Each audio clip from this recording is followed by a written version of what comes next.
Vamos a continuar la unidad 6. Dejamos en este resumen de Modigliani y Miller.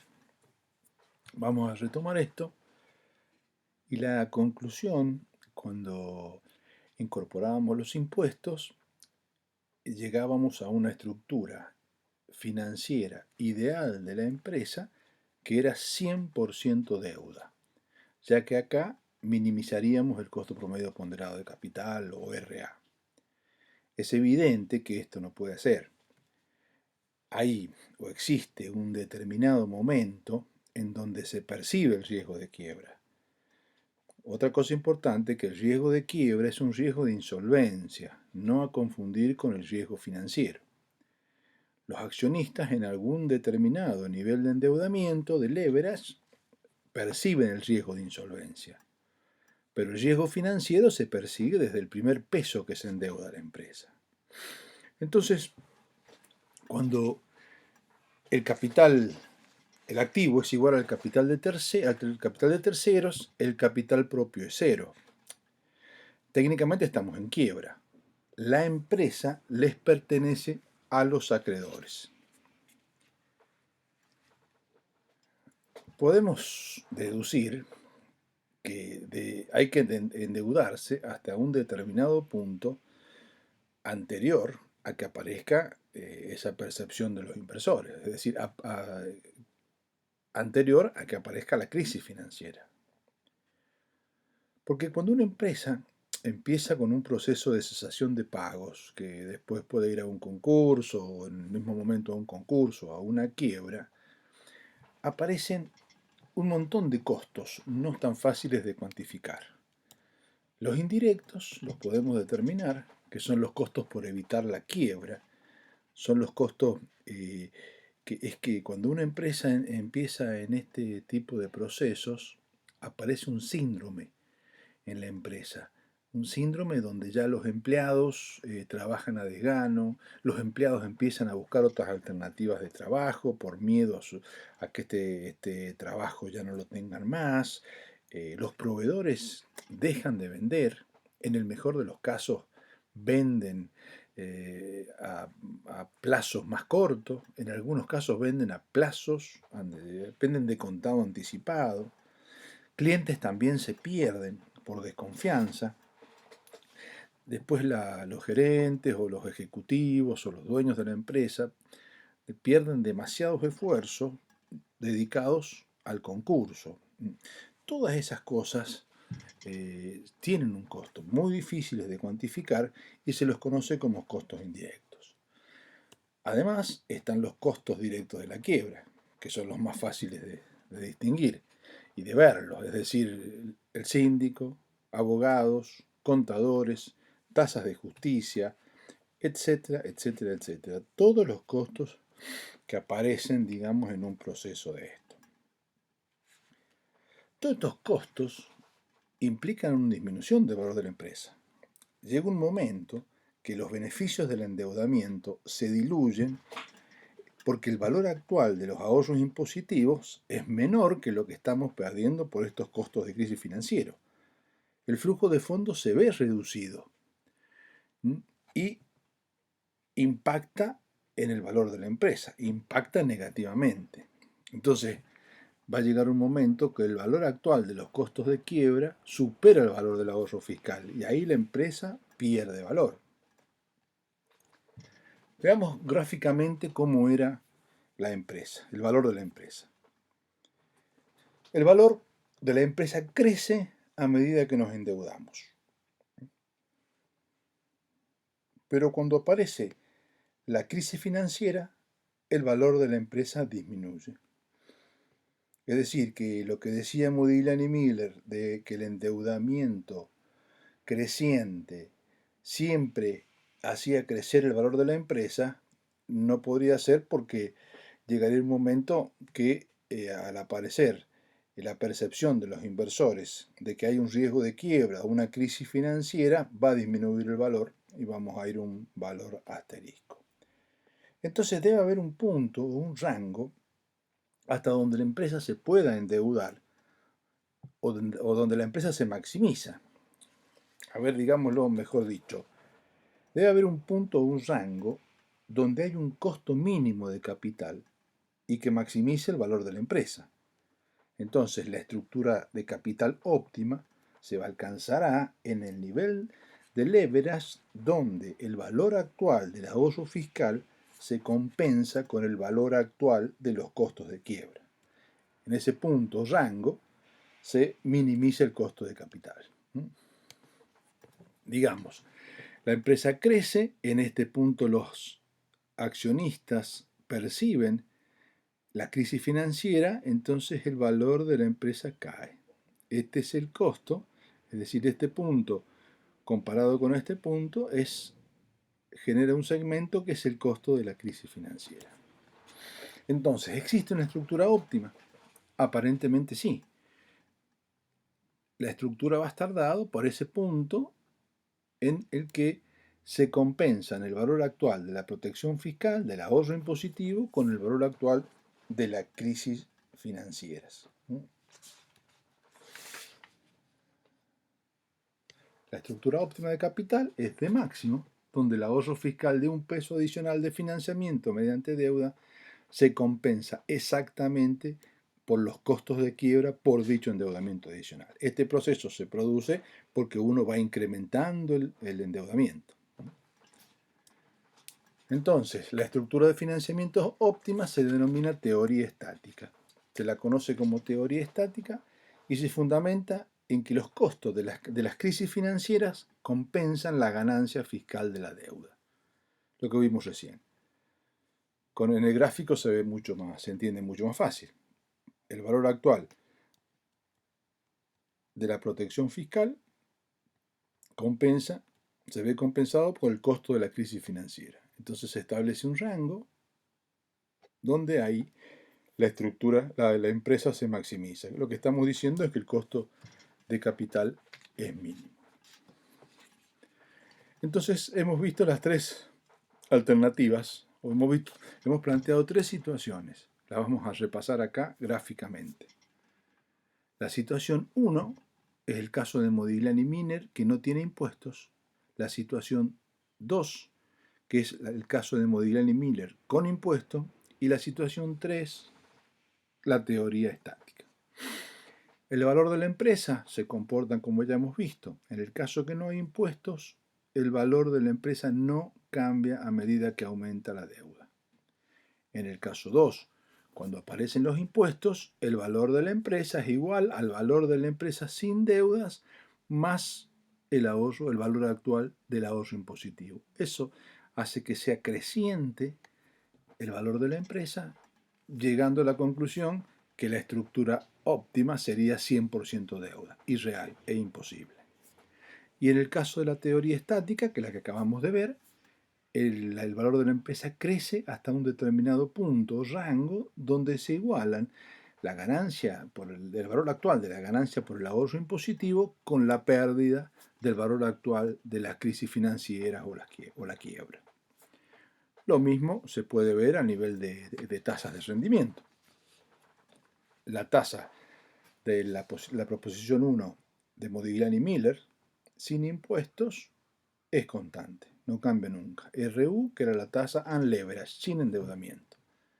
Cuando incorporamos los impuestos por efecto del ahorro fiscal, la tasa decrece indefinidamente a medida que aumentamos el leverage. Y la teoría estática busca un mínimo la tasa, que es el punto donde el ahorro impositivo iguala al costo de la crisis financiera. Los dos valores actuales se igualan, o sea, se pierde la ganancia o los beneficios del ahorro impositivo.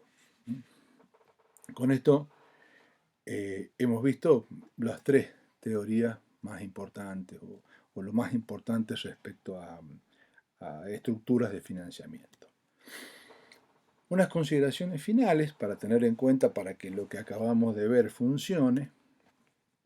Sobre impuesto a las ganancias, podemos decir que si no hay ganancia, no hay ahorro impositivo. Es decir, que todos estos cálculos son válidos en la medida que la empresa que estamos analizando tiene ganancia impositiva. Que también Las ganancias cíclicas o temporales no hay que incorporarlas. Estas ganancias que estamos analizando nosotros tienen que perdurar en el tiempo. Es un análisis de largo plazo. Si no, el ahorro va a desaparecer. Y bueno, y lo que es obvio también que a mayor tasa de impuesto va a existir un mayor ahorro impositivo. Es decir, estas teorías o lo que hemos visto hasta acá tienen que complementarlo con estas tres simples afirmaciones respecto al impuesto a las ganancias. Y respecto a las crisis financieras, hay que tener en cuenta que son más costosas las crisis financieras cuando las empresas son más riesgosas operativamente. Es decir, a mayor volatilidad o riesgo del flujo de fondos, es aconsejable tener menos deuda. Y las empresas que tienen menos activos tangibles, es decir, en estas épocas, cuando aparece una crisis, una de las alternativas que puede haber es vender activos. Si las empresas tienen menos activos tangibles, o dicho de otra manera, muchos activos intangibles, le va a ser más difícil la transferencia de los activos. En ese caso, se recomienda que la empresa tome menos deuda. Con esto se ha prácticamente concluido todos los temas de la unidad. Vamos a explicar dos últimos temas, o voy a desarrollar dos últimos temas para cerrar en la unidad. El modelo de pastel ampliado. ¿Qué es esto? A ver, esto tiene nosotros vimos al principio cuando empezamos el tema, una explicación figurada que dieron Miller, creo, Modigliani y Miller, ellos, respecto a qué es esto que la estructura financiera no afecta sobre el valor de la empresa, que fue la teoría del pastel o la teoría de la pizza. ¿Qué pasa? Modigliani y Miller han recibido muchísimas críticas respecto a su modelo, fundamentalmente basadas en que tiene demasiados supuestos que la hacen imposible de aplicar en el mundo real. Pero la verdad es que ellos han dado muchas contribuciones a las finanzas. Una de estas las podemos ver acá, en este modelo de pastel ampliado. Como les decía, ellos afirmaban que si comparábamos a la empresa con un pastel o con una pizza, la cantidad de porciones que tuviéramos no hacía al total de la pizza. Por más que dupliquemos las porciones, el tamaño del pastel o la pizza va a ser siempre el mismo. Entonces, ellos afirmaban que el valor total de la empresa no cambia por la estructura de financiamiento porque los flujos totales no cambian. Lo que sí va a cambiar, acá lo podemos ver en el gráfico, son quienes reclaman ese flujo. En este gráfico, la participación de accionistas y acreedores es distinta que en este flujo. Es decir, los que reclaman los flujos son distintos, pero el flujo es exactamente el mismo. O sea, la única fuente que hay para afrontar los compromisos son los flujos de efectivo de la empresa. En el caso de los impuestos, el endeudamiento afecta la parte del flujo de fondos del gobierno. Dicho figuradamente, cuando nos endeudamos y hay impuestos, la porción del gobierno se reduce porque cobra menos impuestos, al ser los intereses deducibles, como ya lo vimos. En los costos de las crisis financieras ocurre lo mismo. Aumenta la porción cuando aumenta demasiado el endeudamiento y crecen mucho más cuando la empresa se va a la quiebra. Es decir, la porción va creciendo a la medida que nos vamos endeudando, pero el flujo de fondos es el mismo. ¿Quiénes son los que pagan el pastel entonces? Sabemos que uno de los reclamantes más importantes del flujo de fondos de la empresa son los accionistas y los acreedores, no hay duda. Pero también hay otros que reclaman sobre el flujo, es decir, reclamar en el sentido que quieren parte de ese flujo, tienen una creencia sobre ese flujo. Los gobiernos. Si nos vamos a un concurso, los abogados, los contadores, los tribunales, es decir, por todos los gastos que van a generar. pagos a cualquier reclamante, es decir, cualquier juicio que nos hagan va a ir, digamos, sobre el flujo de fondos. O pueden ser otros reclamos por ahí que ni previstos, como aparecen habitualmente o hoy, digamos, son más habituales, los referidos a los ecológicos, algún daño ecológico.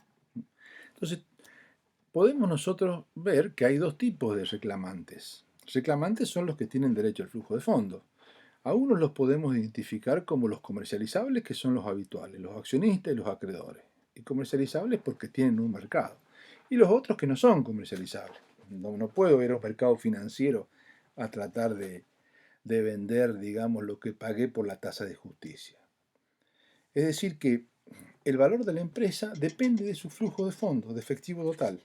La estructura financiera solamente lo va dividiendo en porciones, siguiendo la manera de hablar de Modigliani y Miller. Lo que sí cambia, ¿sí?, son las reclamaciones sobre los flujos de fondos a medida que se aumenta el endeudamiento, el financiamiento del endeudamiento. A mayor endeudamiento van a ir cambiando las porciones. Acá podemos ver que a menor apalancamiento podemos plantear esta distribución del flujo de fondos. Cuánto se llevan los accionistas, cuánto los acreedores, cuánto la crisis financiera y cuánto el gobierno. Si incrementamos ese apalancamiento, podemos pasar a una situación distinta, donde el accionista recibe menos, el acreedor recibe una porción más grande, el gobierno recibe una porción menor y la quiebra, la crisis financiera, recibe una porción mayor. De esto es un poco lo que estamos hablando, digamos. No se agrandó el pastel, pero los que reclaman no son los mismos. A mayor deuda cambian las participaciones relativas. Pero sí es importante identificar cuáles son las reclamaciones, porque no todas las reclamaciones son iguales. Acá lo podemos ver formulado que las reclamaciones totales son iguales a la reclamación de los dueños, la reclamación de los acreedores, más el resto de las reclamaciones. Lo importante de acá es que las reclamaciones comercializables, que son, les denominamos así a los de los accionistas, y los acreedores, son comercializables, es decir, existe un mercado financiero donde yo puedo comprar o vender esas reclamaciones, a diferencia de las no comercializables que no las puedo vender, no tienen un mercado. Generalmente, cuando se habla del valor de empresa, se refieren a las reclamaciones comercializables. Ese es en general. El modelo sigue sosteniendo que la estructura financiera no modifica el valor total de todas las transacciones, pero sí afirma que modificaciones en la estructura financiera pueden modificar el valor de las reclamaciones comercializables. Y por supuesto, que si aumentan las reclamaciones comercializables, será compensado con una disminución de las no comercializables. Entonces nosotros podemos llegar a establecer o afirmar que la estructura óptima de capital es la que maximiza el valor de los derechos comercializables o minimiza el valor de los derechos no comercializables. Esto es, sintéticamente, lo que dice la teoría del pastel ampliado, digamos. Son aportes importantes a las finanzas de parte de Modigliani y Miller. Y comencemos el último tema de la unidad, que es teoría del orden jerárquico. ¿Qué pasa? No hay duda que la teoría estática tiene muchos fundamentos teóricos que avalan su aplicación, la que vimos recién, que existe una estructura óptima, donde se compensan el costo de la crisis financiera con las ganancias de los ahorros fiscales. Pero no se ve en la práctica que se aplica. Entonces, hay una teoría alternativa que se denomina teoría del orden jerárquico.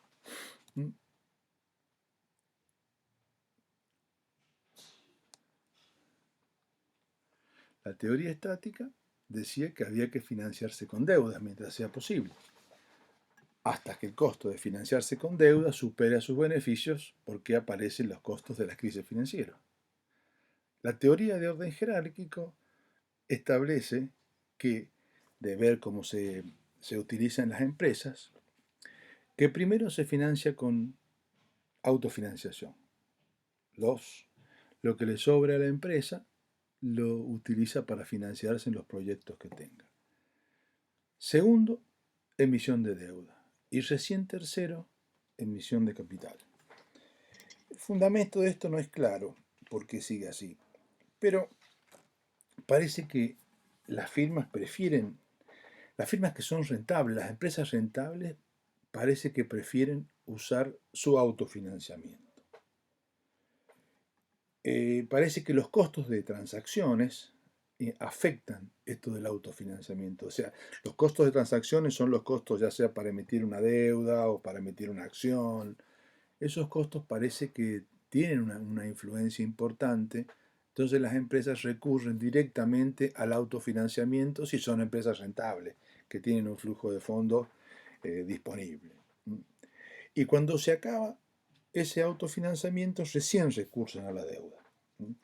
Y también parece que hay un poco de celo en no mostrar demasiada información en el mercado. Así que por eso evitan o tienen en el orden como último la emisión de acciones. Y primero quieren probar con la deuda.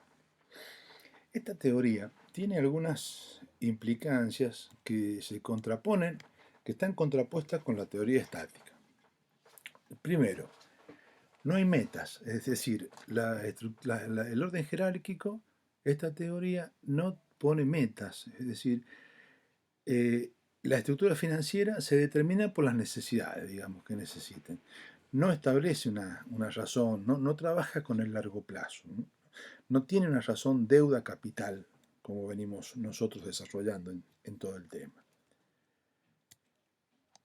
Después las empresas que generan importantes flujos de fondos usan menos capitales de terceros. Bueno, esa situación se da en el orden jerárquico y no necesariamente debería ser así. Y a las empresas en general les agrada la holgura financiera, es decir, que les agrada tener disponibilidad o flujo para usar en cualquier proyecto. Eso, dentro de todo, no es tan bueno. No sé, no hay acuerdo en cuál teoría es mejor, pero sí se pueden observar que la teoría estática, por ejemplo, trabaja con metas y con razón objetivo para el largo plazo. ¿Por qué? Porque resulta importante ahí las protecciones fiscales y la crisis financiera. La de orden jerárquico se ve más focalizada en el corto plazo. Ambas teorías explican en parte la realidad del endeudamiento de las empresas sin ser concluyente ninguna de ellas. Con esto termino la unidad 6. Espero que les haya ayudado a entender un poco el tema. Y bueno, mi nombre es Miguel Flores, soy profesor adjunto y como siempre no dejen de leer la bibliografía que es muy clara y muy importante para completar lo que yo he desarrollado acá. Muchísimas gracias.